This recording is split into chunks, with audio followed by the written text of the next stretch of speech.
what people in New York don't get about people with disabilities and their voting rights is that it's almost like a different version of segregation. When people say, oh, why don't people with disabilities just use absentee ballots at home? That's a form of segregation. Because they're saying, oh, it would be too expensive to make the polling sites accessible, so therefore they should just stay home and vote.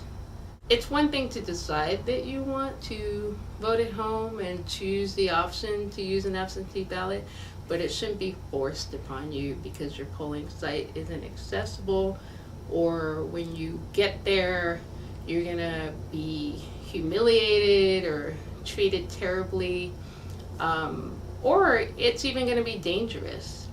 I remember that story about the guy who used a wheelchair who reported to us that when he got to his polling site, the Board of Elections forgot to deliver the temporary ramp.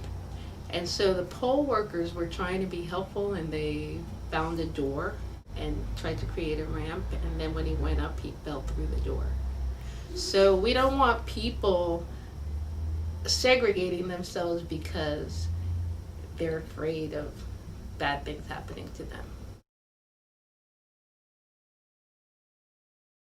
So one of the things that was most effective working as a voting rights advocate at CIDNY was the fact that so many people with disabilities would participate in surveying poll sites.